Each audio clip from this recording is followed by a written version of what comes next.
Hi guys, welcome to my channel. My name is Shay. If you're new here, you're welcome, and if you're a returning subscriber, welcome as well. I'm so glad to have you here. So today I'll be talking about the cost of traveling to Canada via the work permit or LMIA route. Many people have asked me this question: what does it cost to travel with a sponsored relocation plan, LMIA route, work permit? What does it take? So what's the total cost? Today we'll be tackling that. So stay tuned. First of all, of course, you have to have an international passport. So depending on how much it costs, because I can't really say this is the price of international passport, but using Nigeria for instance, let's just say it's 35,000 naira. Let's just say that's it might be higher, it might be lower, but let's just use that price. So you need to know the cost of your international passport, of course, and then right next to the visa application process. But first, in between, there's an LMIA process. So you have your passport, you've gotten your job, they said they're going to sponsor you using the relocation route, and everything is fine. You've signed your contract. The next thing for the company to do is to apply for an LMIA for you. Mind you, this LMIA process is a company specific process. It's not something that the applicant, that's you, the employee, is supposed to be doing. So you're not supposed to be doing it by yourself. You're not supposed to pay for it. So if somebody says you're supposed to pay for an LMIA using this route, that's not even working, because LMIA is labor market impact assessment that the company needs to show the government that they've tried hiring people within the country, but they cannot. So that's why they plan on hiring a foreigner and bring the person in. So there are some requirements that the company has to meet. So you don't have to pay for your LMIA. I underline that you're not supposed to pay for it. And this LMIA document contains information about you, your company, the type of work you'll be doing, your hourly pay, and specific information: company, you, government. So get that. So next is the visa application fee. So on the Canadian website, it's written that you pay 155 Canadian dollars. So any dollar amount I'm saying here is Canadian dollars for an applicant, so an individual applicant. So if you have a spouse, you pay additional. That means you're going to pay another 155 CAD or the equivalent for your spouse. So 155 for you, 155 for your spouse. And if you have children, you're going to pay the study permit for your children. At this point, I did not check the amount for that, but let's stick with one individual, $155 card. So once you're done paying for that, you also pay for your pre-medicals, or medicals. So people take medical tests to come to Canada for work permits, just the same way people do medical tests for PR application.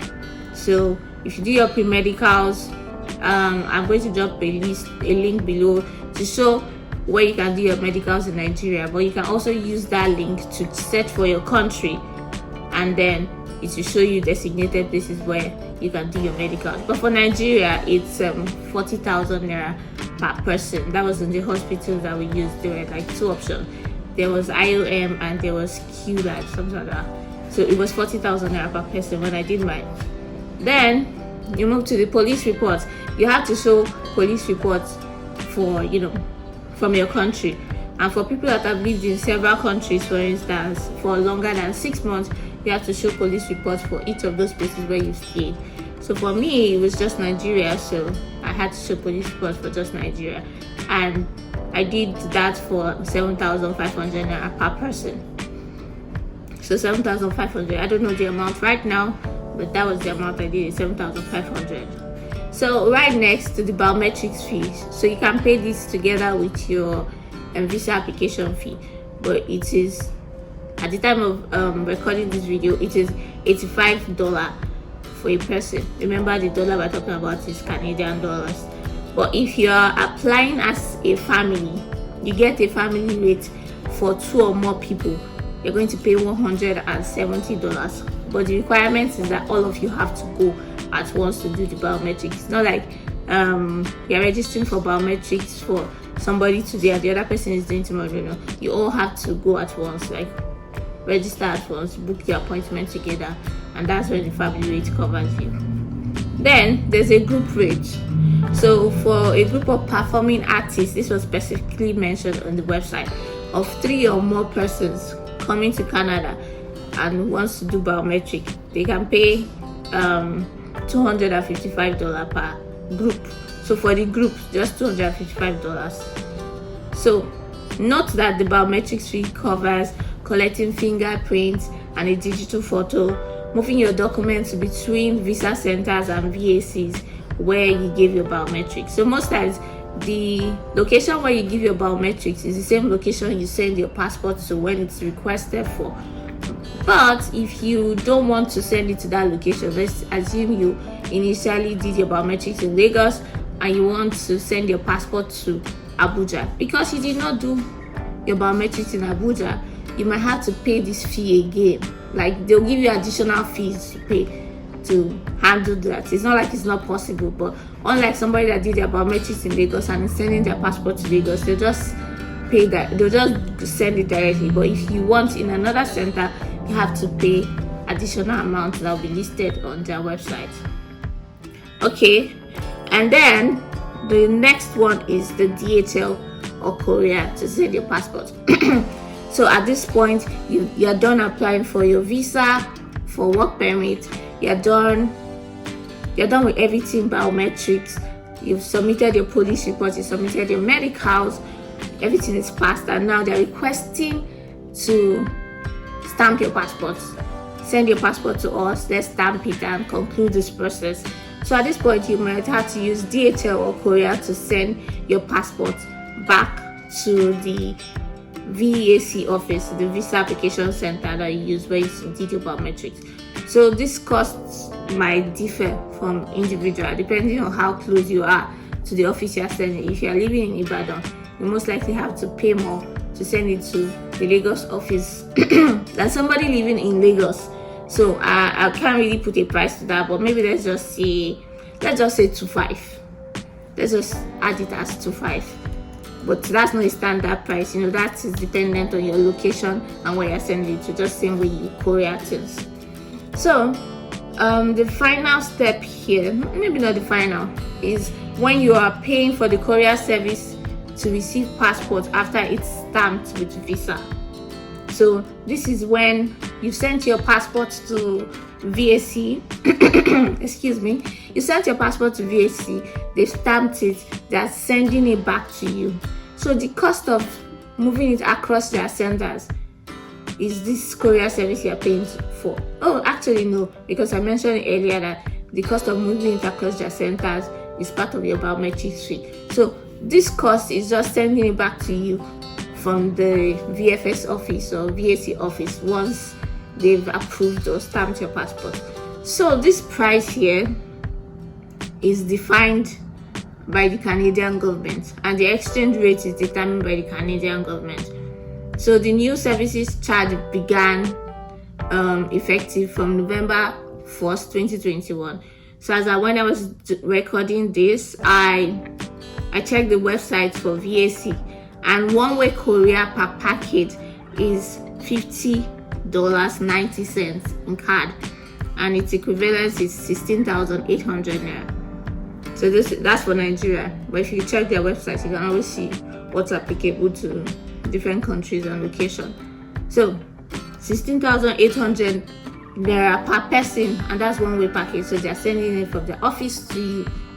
So if you are two, if you're applying with your spouse, you're paying times 2. If you're applying with your children, just multiply it that way.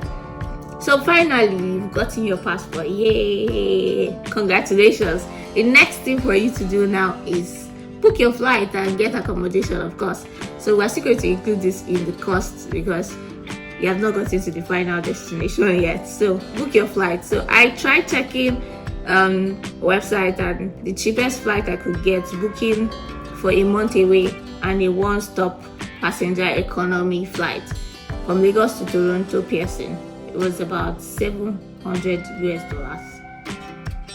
So this is the cheapest one. I'm not saying it's going to be the best, but this was the cheapest price I saw. Some were going as high as 1,000 and more. So this is just cheapest. Average, it can be more, but let's use the $700. And I booked for a month away, one stop economy. So if you want something better than economy, you need to cost more, vice versa. And if you want direct flight, I don't think there's direct flight from Nigeria though. And finally, accommodation. So of course, when you come, even if you've gotten your job, you need to at least have the money used to settle down for the first few days or weeks to start getting your salary into your account and able to do whatever you want to do. So you need to cover the accommodation cost as well. Maybe you are staying with somebody, maybe you're booking an Airbnb, maybe you're staying in a hotel, maybe you've rented an apartment beforehand, whatever the case is. Accommodation is there to calculate as well. Okay, so I'm not going to give a price to accommodation because that depends on your preference and whatever plans you have. So here it is. This is all that you need to know in terms of cost regarding applying for a work permit and relocating the work permit. So you have your international passport, your visa application fee, your medicals, your police report, your biometrics fee, DHL, courier service to send your passport to the VAC office, the courier service payment to receive your passport after it's stamped, and the flight ticket, and finally your accommodation. Yay, 9 cents. So I'll try to add this up and give the total cost into the next slide. And thank you for watching. If you like this video, please like, share, subscribe to my channel. Let me know your questions in the comment section below, and see you guys. Bye. Take care.